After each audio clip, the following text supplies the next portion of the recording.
Hey guys, welcome to the Made in Sims podcast, the place where we interview people that were made in Sims, make things in Sims, and helps us make Sims who it is today. I'm Kenneth Havens, and today I'm here with Miss Dana Chapman with Fancy Finds on the Corner. Thank you so much for being on the podcast today, and if you will, tell me a little bit about yourself so we get to know you a little bit better. Well, I was born and raised here in Sims. Grew up behind Pathway Temple, behind off of Moffett Road. My mother was a teacher at Sims for over 30 years. My mother and I were both part of Sims Women's Club for years and years. My mother over 30 years. Awesome. And then I went all the way through school, Sims Elementary, Sims Middle. Briefly went to Mobile Christian for just a couple of years, and then I came back to Sims and graduated MGM. And then raised my boys on Snow Road. They all went to Allentown and Sims Elementary and the middle and Mary G. So, and for years I had my own lawn service. And okay. I did that for over almost 20 years. Okay. And once my mom got sick, I gave my business over to my son, and I was my mother's caregiver for a year. Awesome. And unfortunately, after I lost her, I left and ran away to the beach for a year and a half, and then it decided it was time to come home. Right. And my boys are here in Mobile, so came back home and was too old to do yards anymore. I had become too much of an inside person. I understand that. So, could not acclimate myself back to that at all. The humidity down here, if you walk outside, sometimes during the summer, you just catch on fire. Well, I did it every day for over 20 years, and I was used to it. Right. But after being inside for 3.5 years, it was like, there's no way I can do this again. None whatsoever. So I started doing little projects, and I've always been real crafty and thrifty. Right. I'll take something and make it new again. Right. Redo it myself, just because I like watching the out product. Right. So, or the end results. Yeah. And so I've always kind of done that, and even back when I had my lawn service, I did that with my customers all the time. I redid their patios, I picked out patio furniture, I did the landscaping design and everything too. So I've always been a kind of matchy, symmetrical, colorful person. Right. So, now, was there anything growing up that you feel like kind of led you to that? Is that something that you got involved in at an early age that kind of made you artsy, or you just think that just how God made you? It's a combination of both. I've always my dad was a millwright at Scott. Okay. He had 2 daughters. So any project that he was working on, we sat in place. Sit here for 8 hours until the glue. Yes, we were there. I was an outside person, so we always had our chores. So of course, my chore was cleaning the pool and cutting grass. Right. So that makes sense. I always like to ask that because it's intriguing to me how things in life kind of get people to different places, and it all just kind of works together and fits together like a puzzle a lot of times. Very seldomly do I ever talk to anybody that was like, nope, I was doing this in life, and all of a sudden, I just started painting furniture, or something random. But that's awesome. And my dad, growing up, my dad was always doing woodworking too. So he would cut patterns out, and I usually painted them. Right. So, but unfortunately, my dad died at a very young age of 48 when I was 20 years old, and I imagine that if he had still been living, me and him would be doing arts and crafts shows and all that. Right. Today, yeah. We would have been doing those kind of things together. Wow. But we just never got that far. Right. Well, I hate to hear that. No. So we're here in your store, located here in Sims, Fancy Finds on the Corner. If someone in the community's never been here before, when they come in, what can they expect when they come inside? The unexpected. The unexpected. I like that. We have vintage. We have antiques. We have old redone. Right. I don't like to take antiques and paint them because I know a lot of people are just slapping paint on everything. If an antique is worth anything and you can bring it back to its original, that's what I do. The piece right here beside you is from the 20s and 30s. Wow. And the wood on it was absolutely gorgeous. Right. And the only thing that I did to it was get some beeswax on it, recondition the wood, and put legs on it because it sat on the floor. Right. So, and to me, it looks better and much better than it did sitting down on the ground. So, right. But I lifted it up, gave it a facelift, and in its perfect condition. That's awesome. Yeah. So I came in here. I've been in here a few times, and I was really impressed at all the different booths that was in here. Can you explain a little bit about how the booth system works and how everything, just kind of how the booth system works in here? Okay. We have spaces available. We have 2 side rooms. Those are our smaller spaces, and they start off at $90. Okay. And our largest booth is $200. Basically, the space is like $225 a square foot. You rent your booth.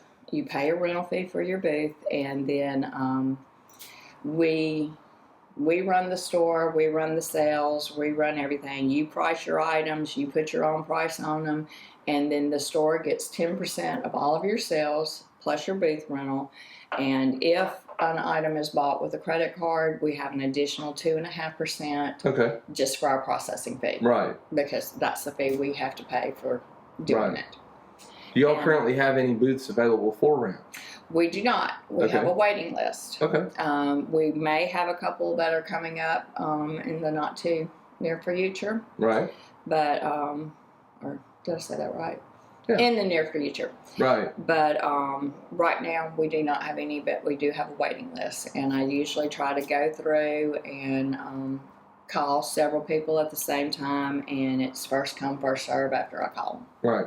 Is there an age range that normally comes in here to buy to shop, or is it people of all ages? It's pretty much people of all ages. Awesome. And we've been trying to do the outdoor sale every other month. Okay. And we started off in September when we had our grand opening, and that sale, which now the Chamber of Commerce had really, and the City of Sims had really helped promote us to, because we had our grand our ribbon cutting ceremony the day before, and then we had the outdoor sale the next day, so it had really been promoted real good. And we had at least 1,000 people that came through here that day. That's awesome.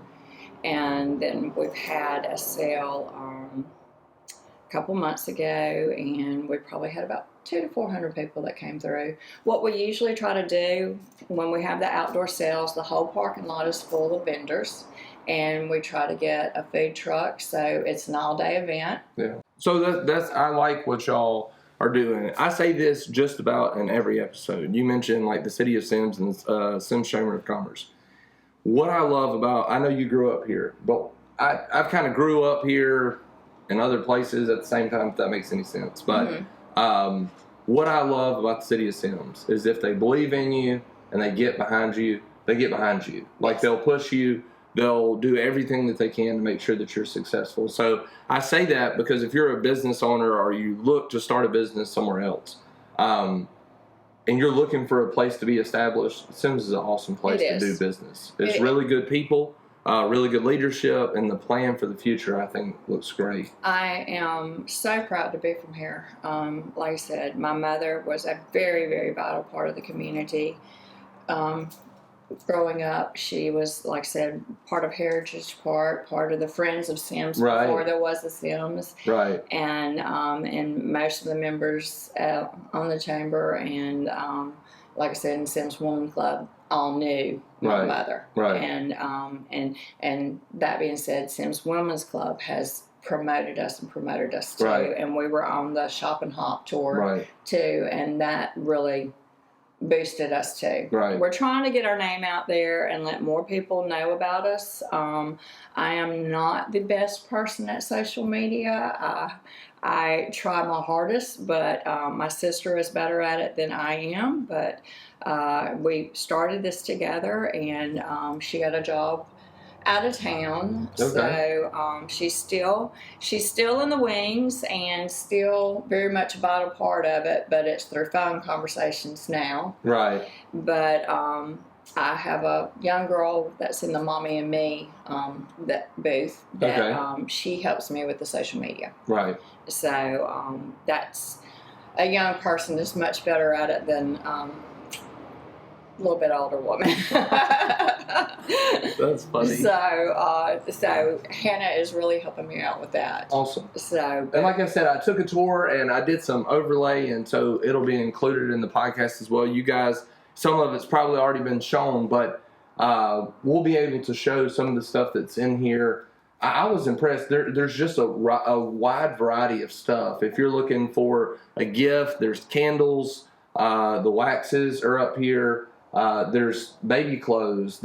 I saw some adult clothes. There's all kinds of stuff. yes. And I thought that was really cool. I think my wife will really enjoy coming And up we here. are a Dixie Belle Elite dealer for the chalk paint. Okay. And also, when you come in our store, the very back section outside, you can go out there, and I have gently used little hard knocks, but we have pieces that you can buy as is Right. and come up here, pick out your paint, and fix them yourself. Oh, that would be cool. So for a project or something. Or project pieces, Yeah. or we can give you the price as is, or we can give you the price of we custom paint it for you. Okay.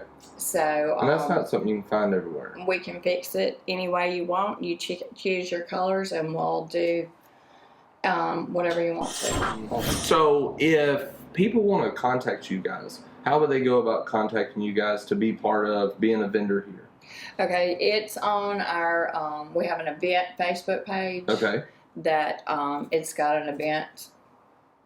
Can't actually tell you exactly how that works, but it's under events, and Hannah is taking care of that for me. Okay. And she can reserve your spot, and you email us. All right. So y'all do have the Facebook, and you mentioned earlier y'all just started an Instagram. As of yesterday. Awesome. So it's brand new.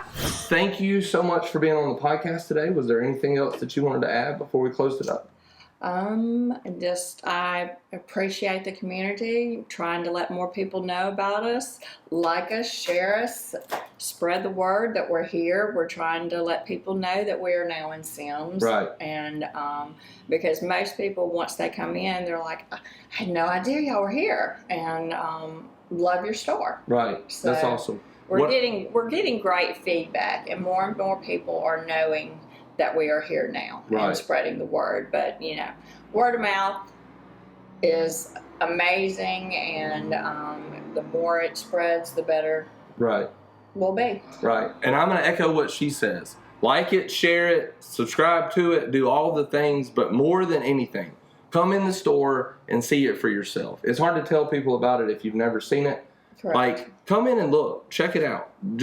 Pick up one item, shop local. Everybody wants to talk about supporting local business until it comes time to support local business. Yes. So anyways, thank you so much for watching the Made in Sims podcast. Like, share, subscribe, and keep checking back for more content. Thanks. Thank you. We're done. All How about right. that? That wasn't bad. That wasn't bad. That was Please awesome. don't make me look stupid. I know I'm going to sound country, but I can't help it.